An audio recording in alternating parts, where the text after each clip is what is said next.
Friends, welcome to our channel. Friends, आज हम जानेंगे अपनी संपत्ति को अवैध कब्जे से वापस प्राप्त करने के उपाय। फ्रेंड्स, वीडियो अंत तक देखिए, लाइक कमेंट शेयर कीजिए और सब्सक्राइब करना न भूलिए। तो चलिए जानेंगे। आमतौर पर अवैध कब्जे दो तरीके से किया जा सकता है। जब कुछ लोग गलत दस्तावेजों को दिखाकर और जबरदस्ती बल का प्रयोग करके किसी संपत्ति पर कब्जा कर लेते हैं। जब वो लोग इस कार्य को करना शुरू करते हैं, तब से यह कार्य गैर कानूनी हो जाता है। ऐसा अवैध कब्जा जब तभी हो सकता है जब कोई किराएदार आपके परिसर को खाली करने से इनकार करता है। किराएदारों द्वारा उपयोग की जाने वाली सबसे आम बचाव प्रतिकूल कब्जे का होता है।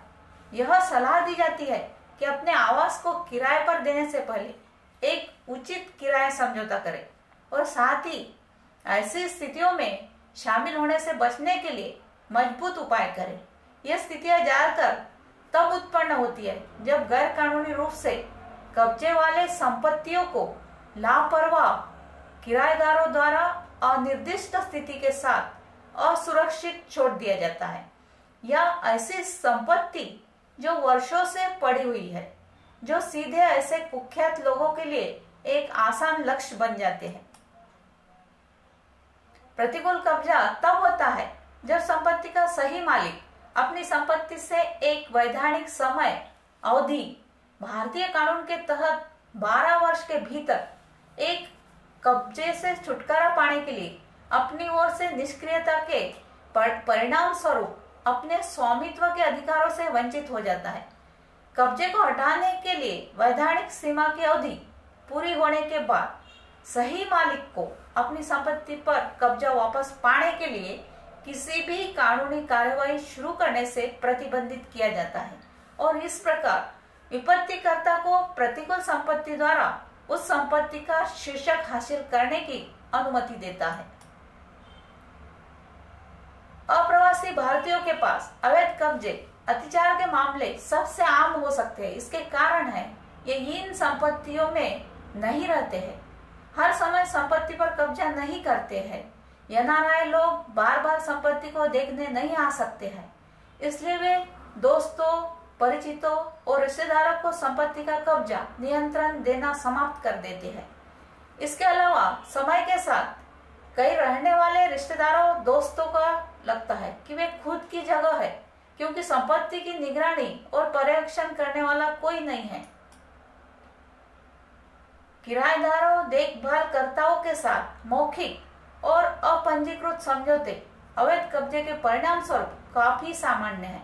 ऐसी संपत्ति जिसमें किराएदार या रखरखाव करने वाले नहीं होते हैं और संपत्ति का मालिक भी बहुत कम ही संपत्ति को देखने आ पाता है, तो ऐसी स्थिति में उस संपत्ति पर भूमाफिया लोग अत्याचार और अवैध रूप से कब्जा बहुत आसानी से कर सकते हैं। कब्जे का वास्तविक अर्थ। कब्जे का अर्थ है किसी वस्तु पर वास्तविक नियंत्रण होना, चाहे आप इसके मालिक हो या न हो। हालांकि यहाँ तक कि वस्तु के कब्जे वाले व्यक्ति को तीसरे पक्ष के खिलाफ कुछ कानूनी संरक्षण भी प्राप्त होता है, भले ही वह उस संपत्ति का मालिक न हो। यह संरक्षण किसी भी गैर कानूनी कार्य करने वाले व्यक्ति के कब्जे में हिंसा के खिलाफ दिया जाता है। यदि किसी संपत्ति का मालिक एनआरआई होता है जो कि वर्षों तक उस संपत्ति को देखने भी नहीं आता है और विदेश से ही उस संपत्ति पर अपने मालिकाना अधिकारों को प्राप्त करता रहता है, तो ऐसी संपत्ति पर किसी व्यक्ति को फर्जी कब्जा करने और उस संपत्ति के जाली दस्तावेजों को बनवाने में अधिक समय नहीं लगता है।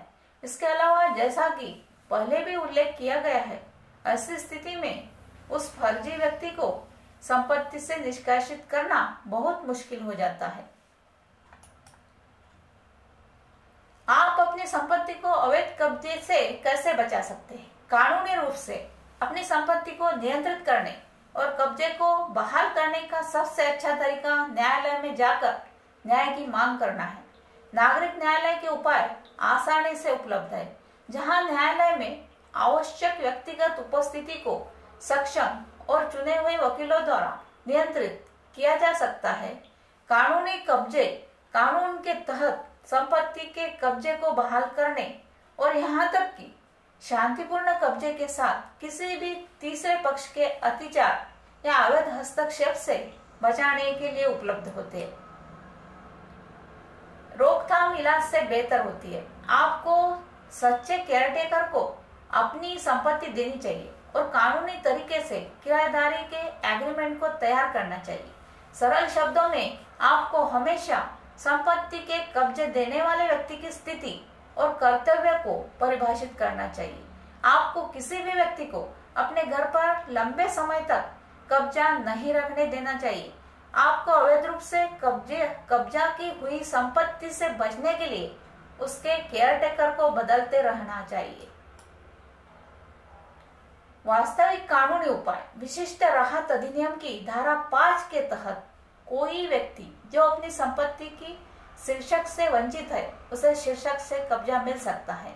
विशिष्ट राहत अधिनियम की धारा 6 के तहत एक व्यक्ति जो पूर्व में अपनी संपत्ति पर कब्जा करके और बाद में अवैध फैलाव साबित करके अपना अधिकार प्राप्त कर सकता है। आपराधिक प्रक्रिया संहिता की धारा 145 उस प्रक्रिया को रद्द कर देती है जहां जमीन को लेकर विवाद होने की संभावना है। एक व्यक्ति जिसे अपनी संपत्ति पर अत्याचार या अवैध फैलाव का डर होता है वह पुलिस के पास अपनी लिखित शिकायत दर्ज करा सकता है।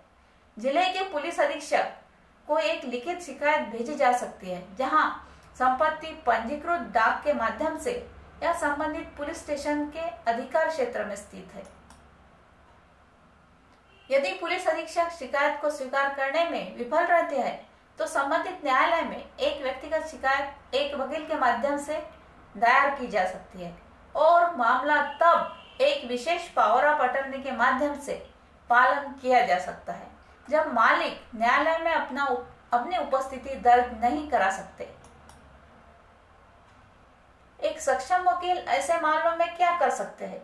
एक वकील अदालत में पूर्ण समर्थन, क्षमता और दक्षता प्रदान कर सकता है और साथ ही ऐसे सभी मामलों का सामना करने के लिए कानूनी प्रतिनिधित्व में स्पष्टता प्रदान कर सकते हैं। देश भर में ऐसे समर्पित और सक्षम वकीलों की एक बड़ी संख्या एनआरआई के मामले में भी ऐसे मामलों को संभालने के लिए उपलब्ध है जो शारीरिक रूप से न्यायालय में उपस्थित होने के लिए उपलब्ध नहीं हो सकते हैं। Thank you friends.